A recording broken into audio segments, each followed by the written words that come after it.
This is the story of a cultural exchange between the City Soul Choir from Vancouver and several musical groups in Cuba. When I embarked on this trip with my choir, I knew it would be worth recording. So, while participating in it, I filmed as much as I could. Little did I know just how rich an experience it would turn out to be.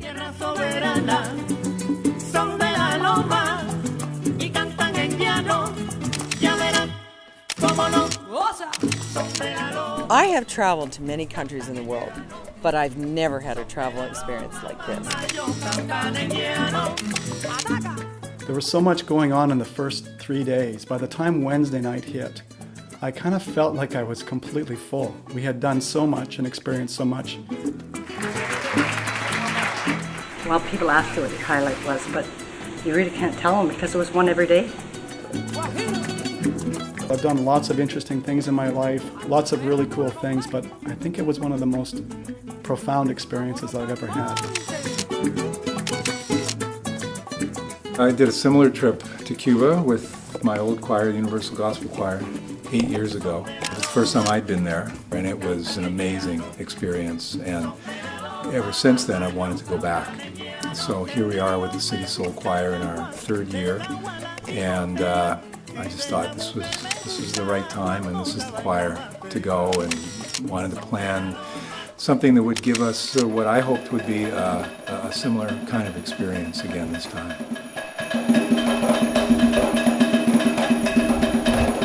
Our first excursion was to the jazz club in Havana, where we started with a warm-up by a percussionist. We all got some fundamentals of Cuban rhythms in this workshop.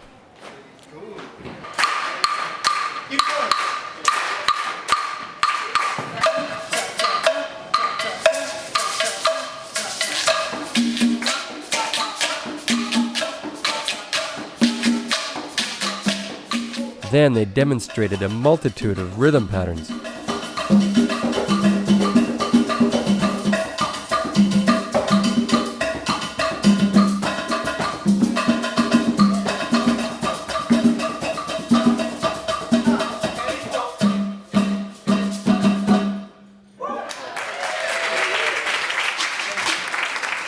When we were at the jazz club and looked out the window, and these waves were crashing like 30 feet up into the air over the Malecon and spouting all over the place.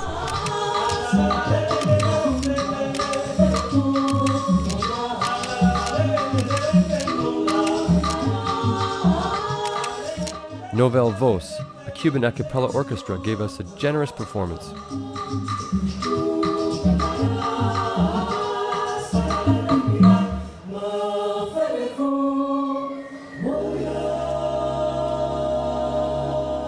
The mix of voices just blew me away. Give me goosebumps, as they say.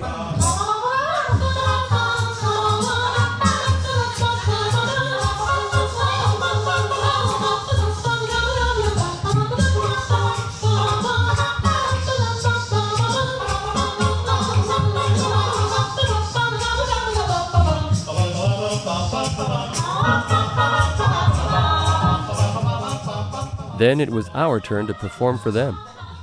We brought a little digital piano from Canada, and Brian loaded on the plane, and we started carrying it around to all these little performances that we did.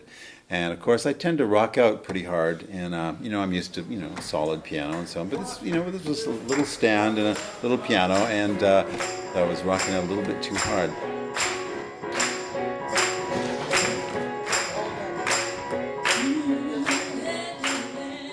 I was quite worried because the whole choir was waiting for me to carry on, and I needed the music for this particular song. Everyone was waiting to start singing, and so she graciously picked up the music, held it up for me with her back to Brian so that she couldn't see and she wasn't singing, but she was helping me out, and it was a big save because otherwise I wouldn't have known what to do, and we'd have had to stop the performance.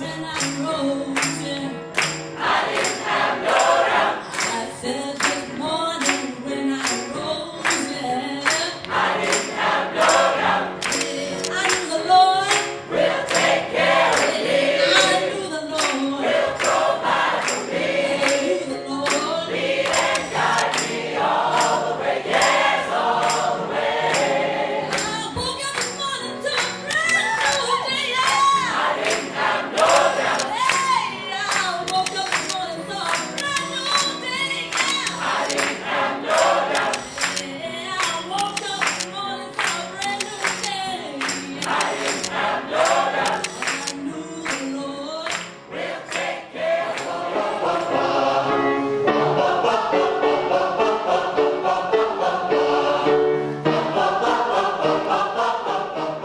last time I was there, we were working more with professional choirs, adult choirs, in different districts around western Cuba. And this time, of course, we're in Havana, working mostly with youth choirs. And that was really special for me. I really loved working with the young people and picking up on their energy and how much they seemed to enjoy the music that we brought, and a chance to sing together and dance together and make music together.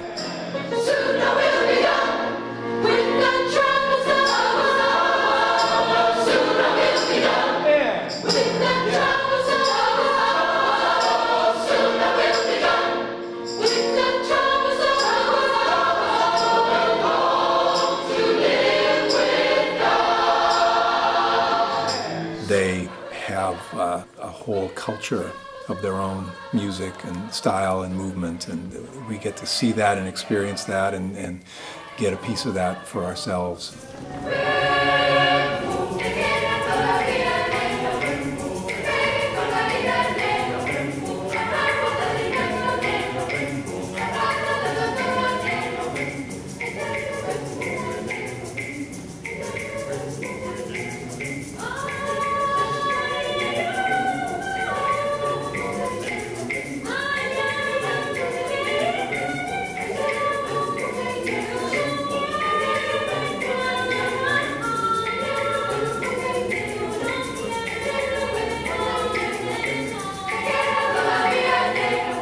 When you go into a culture, you can visit and get some experience of them, but when you go in and you have something to share, we gave to them, they gave to us, and that created some amazing connection afterward. We had so many moments, I think, of that.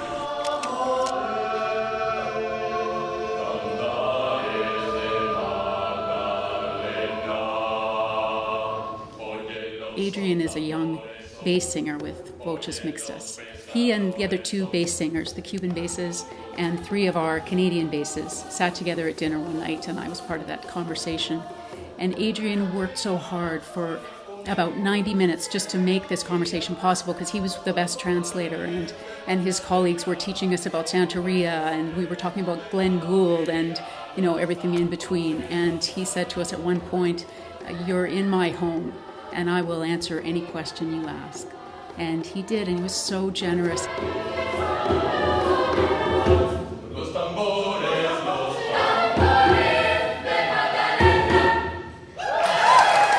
I actually will never forget the moment they first were singing in our rehearsal space in that church. The sound was absolutely angelic. It was a bit of paradise right there.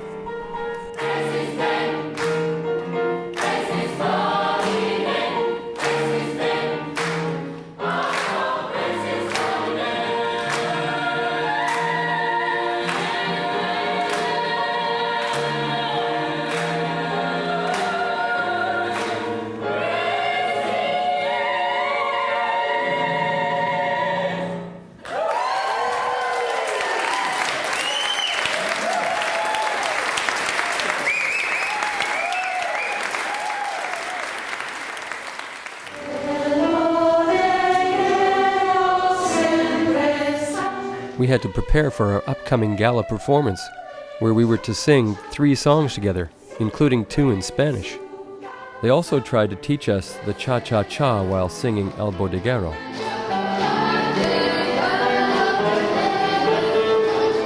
Let's just say we left the dancing out.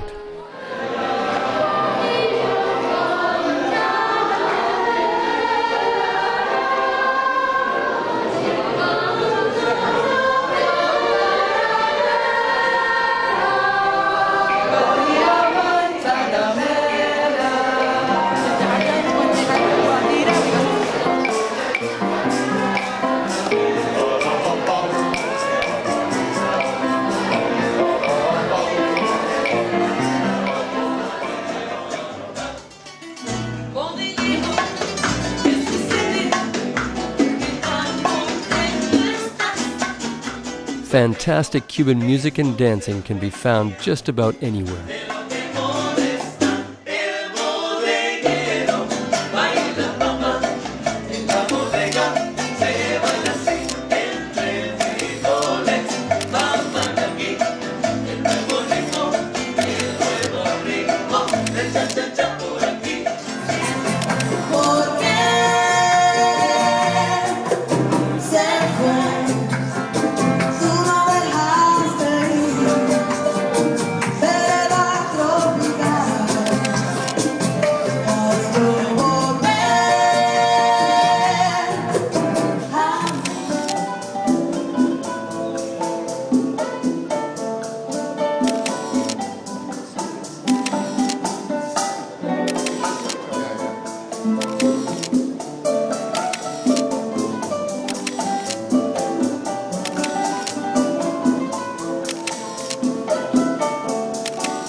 I felt privileged to sing a uniquely Canadian song called The Gift from First Nations artist Russell Wallace.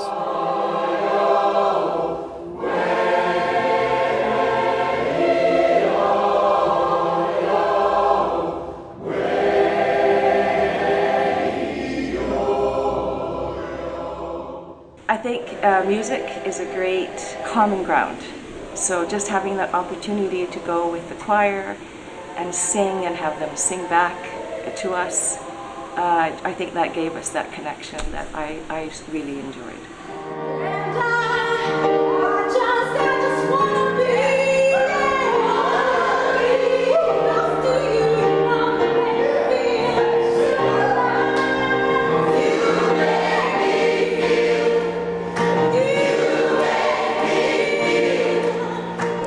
Singing in that cultural center with that choir, and actually it happened when the choir was singing, and there were these birds outside the window that were singing with that choir. That was one of those moments for me.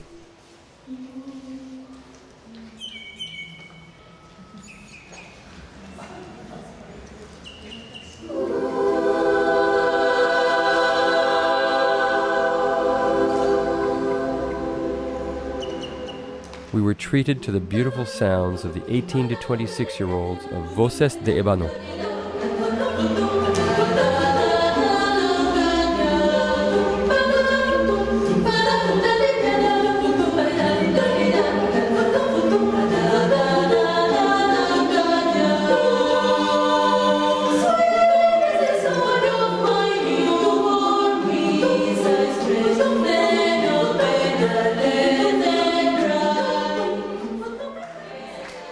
The performance quickly transitioned into a spontaneous dance party.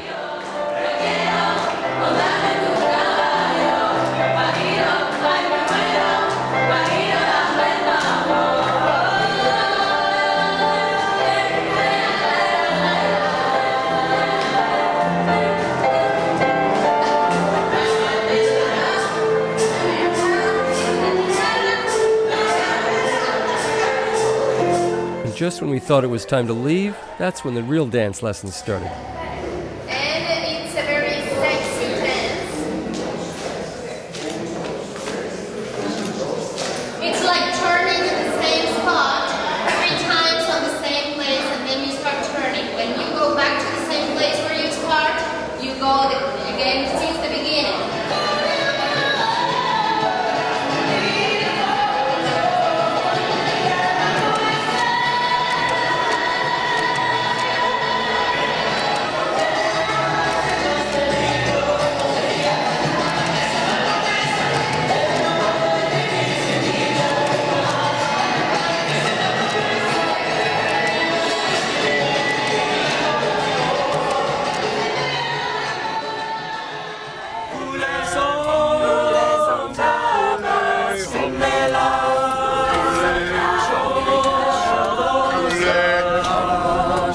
A side benefit for me was how many friends I made.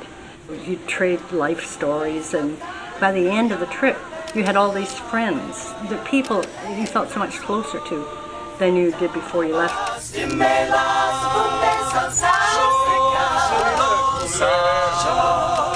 It was great to get to know more members of the choir because when we rehearse, we have so little time to socialize.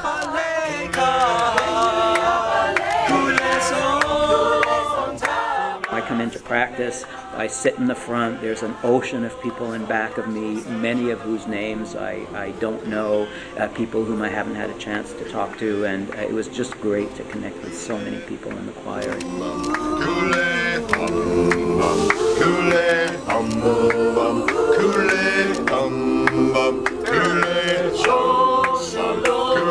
I was very happy to meet people that I've never spoken to before in the 2 years I've been in the choir. It's a great experience, and I'm a happy camper for doing that.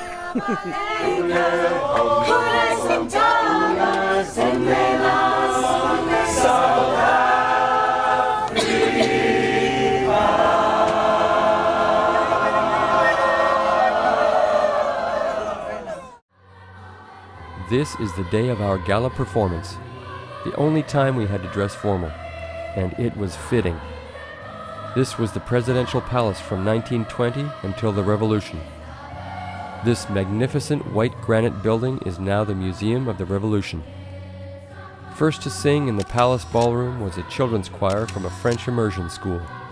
We walked in this marble staircase with the bullet holes in the wall. We were very aware of the historical significance of this place. We get in this long, tall room made of marble, murals at the very top. Glorious place. Our new friends, Voces Mixtas, gave a lively performance.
Singing our stuff, and it feels very important to be there. It's very special, and it was.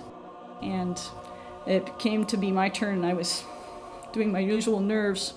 I think all the soloists were feeling a little bit nervous. It was, there was an audience, there were 2 other choirs there, and we're going to follow that with a contemporary gospel piece. Brian is talking to the audience and telling them about the song we're about to sing. Gospel piece from the Black Church. All of a sudden, someone pinches my ass. This features Patty Powell. I don't know why, but Patty was standing next to me, and she had a solo to do, and I just kind of reached over and pinched her bum, because I thought maybe if she was tense, it would help her release her tension. She said it was the best solo she ever did, so.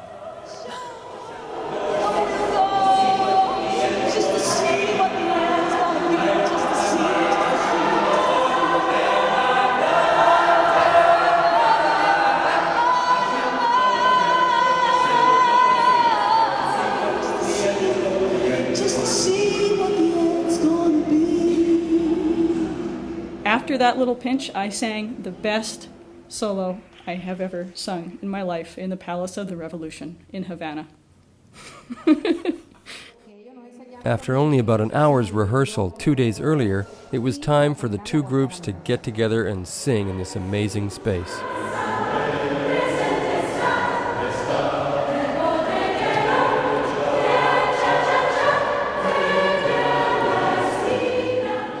Whose name I don't know, she's the young alto with Voces Mixtas. And she knew that we were all new to Spanish and new to these songs. And she tipped her head ever so slightly as we performed for our audience. And she coached us, through every note and every syllable of Spanish. And I felt like I sang with somebody in a way that I've never felt before. And it was great.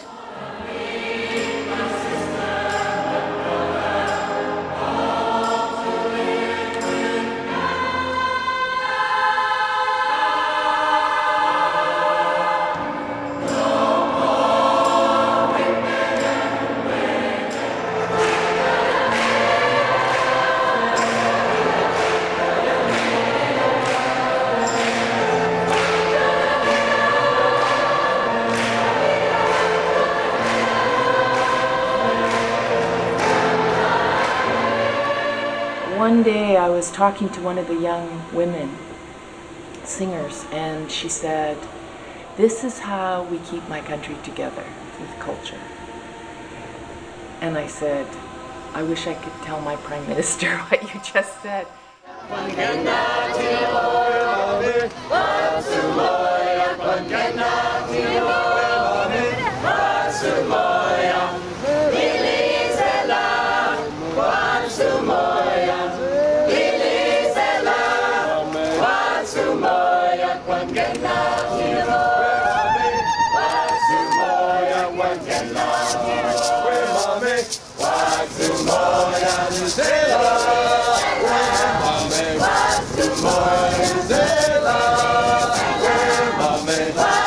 shared music with Voces Mixtas. We shared a meal.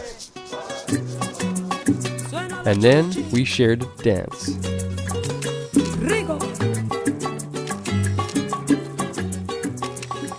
I have a great memory of dancing with the Voces Mixtas gang. They were totally into it and very excited about dancing with us, a largely gray-haired group. Just scooped us in, taught us steps, and it got pretty wild. It was supposed to be, I think, a 2-hour dance party. It ended up being 4.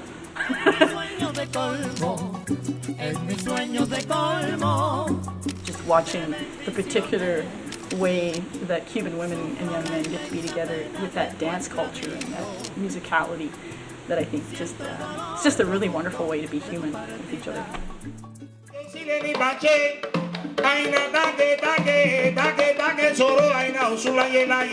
For me, one of the highlights was working with the Santeria music, with the Orisha dancers and musicians. For the most part, outside of Cuba, nobody knows about that music and that tradition. And it's just such an exciting tradition.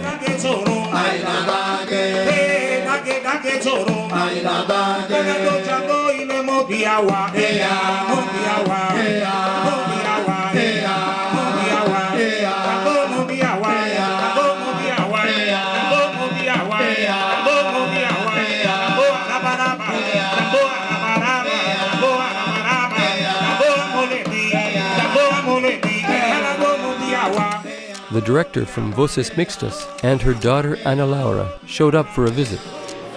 So when it was our turn to sing, Brian asked them to join us in one of the songs that we shared together.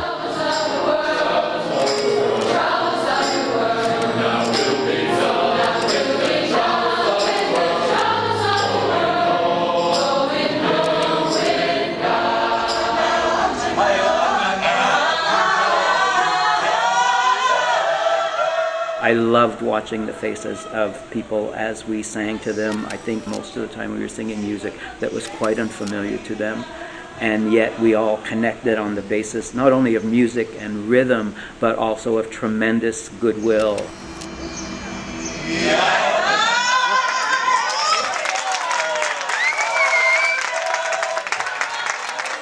For those of us that were doing solos out in front, it was just extra spicy, I think, because I was looking directly at people that I'd never met, people who grew up in a completely different culture, who lived in a very different society, and just felt totally connected with them at that moment.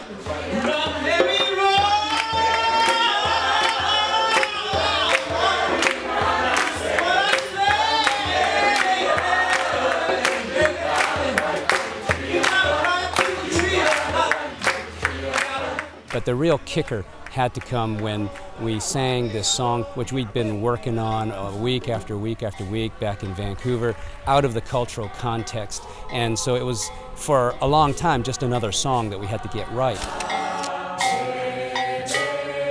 We brought my arrangement of Elegua, which was one of the Orishas, one of the saints, and we did our usual first few pieces, which they really enjoyed, and then we started performing Elegua. And 3 of their dancers were Elegua dancers with the costume and taking on that particular character. And when we hit into the tempo, the groove of the piece, they just couldn't help themselves. They just had to get up and dance. They just came out like gangbusters and just burst out and danced. I had no idea it was such an important song for this culture and that they would be amazed that we knew it. So it was a pleasure to learn that song and to sing it for them and to know the reaction that they had for it.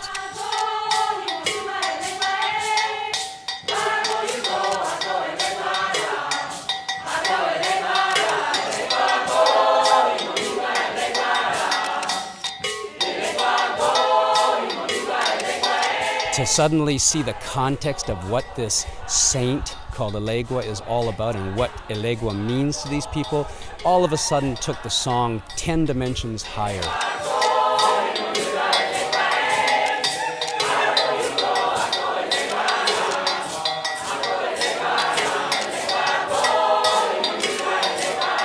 as we're performing their song, they're dancing their dance, and just a wonderful, spontaneous moment.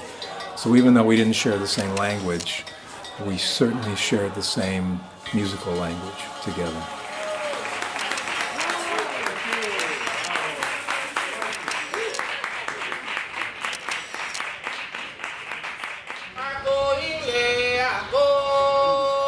After they heard us sing the Chant to Alegua, they decided to share their version of the song.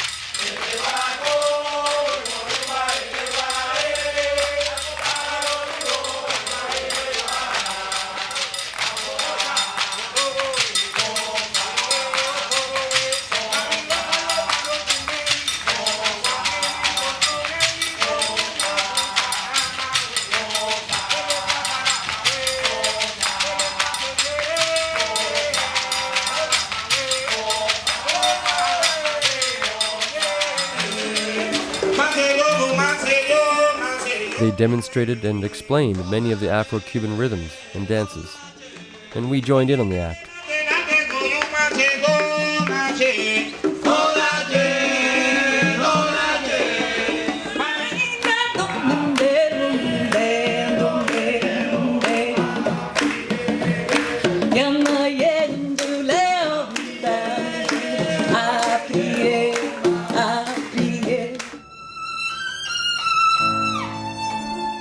The National Art Schools. This complex, with its storied architecture, is the home for exceptionally talented students who have been handpicked from across the country to focus on their particular art form. Our encounter was at the School of Music.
Esta es una canción titulada Kwangena Tinabo.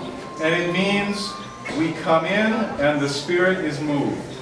Y esto significa cuando llegamos el espíritu se mueve. Which is exactly how we felt when you all sang for us today. Es exactamente lo que sentimos cuando ustedes tocaron y cantaron para nosotros hoy. We also have a special surprise for you today. We have had someone with us this whole trip who has been learning all our music.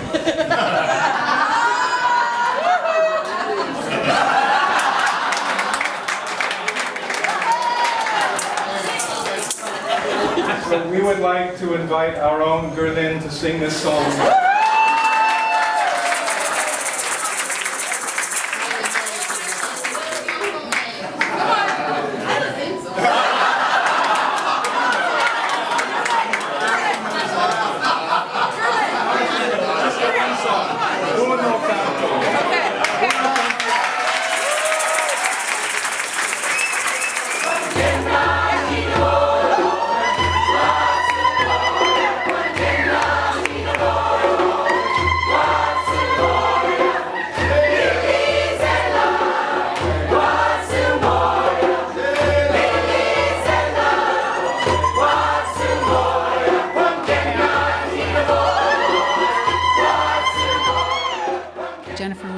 saxophone player.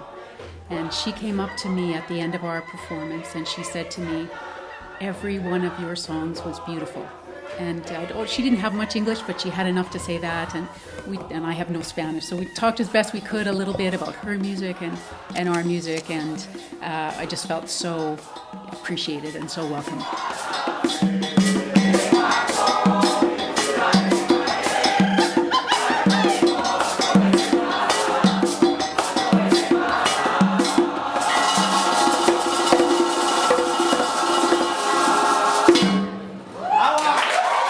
I have never, ever had such wonderful audiences for any music I've ever performed with anybody, anywhere. Because they're all musicians and they were right in front of us and they were so enthusiastic and fantastic and so much fun. And they enjoyed us. They didn't care how old we were. It didn't matter. We were just all musicians together and they loved us and we loved them.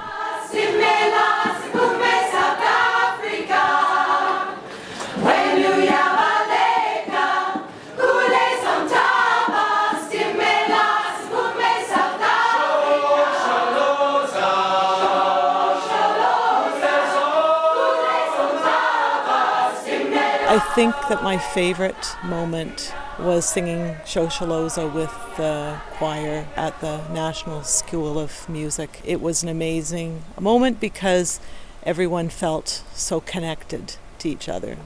I felt that, and it felt like everybody else in the same room felt the same thing.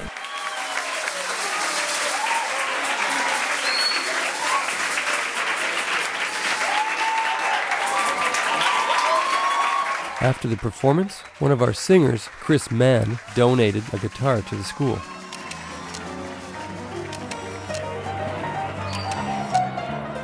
Natalie, who was playing the bongos, she runs over and she grabs Michael Krieber. She was such an enthusiast. She jumped up and ran over to me and made me sit back down and say, "Okay, play jazz." Okay, so I thought, well, maybe they want to play along when they hear me play, so I just started a version of Stella by Starlight, and just kind of a swing thing.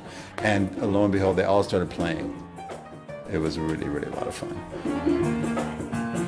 I went around to the side and there was a cajon sitting there, so I joined in with the ensemble and we just played for 20 minutes, and it was just one of these magic moments where you just go, where am I and what am I doing? And just got swept away with that whole thing.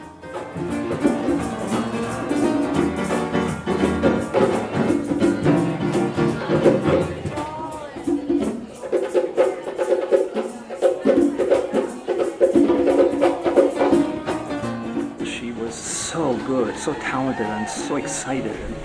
And I went up to her afterwards just to congratulate her and say how great she was. And she said to me, "I think it comes from God." That was an amazing one.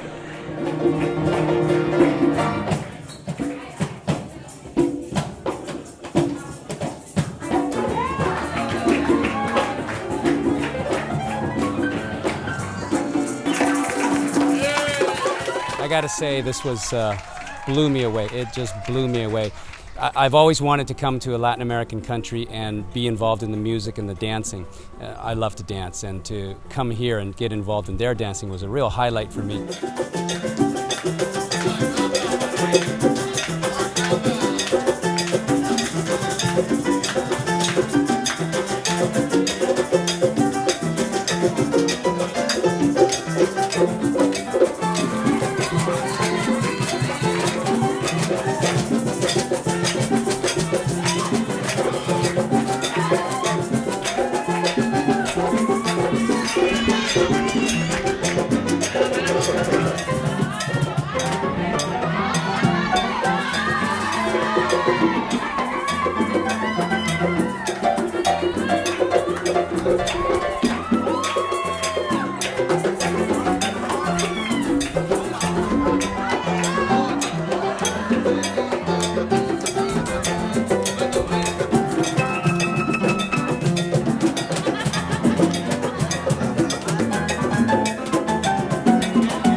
whole thing has felt like a gift to me, an amazing life experience. And I'll never forget it.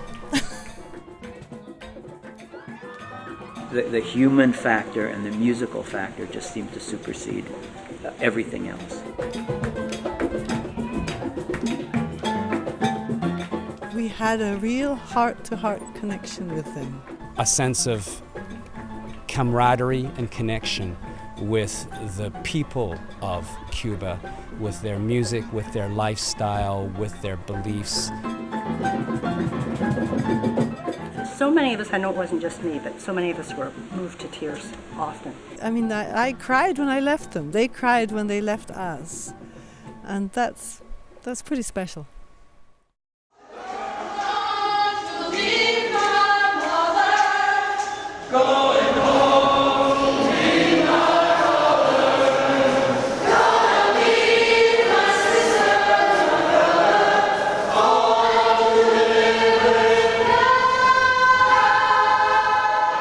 It was such an overwhelming experience to have that kind of an exchange, to meet such beautiful people.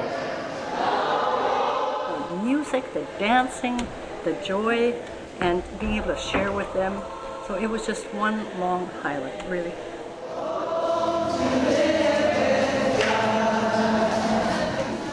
I'm so grateful that we've had that opportunity, and I'm just so grateful to be part of City Soul Choir. Thank you so much. Gracias.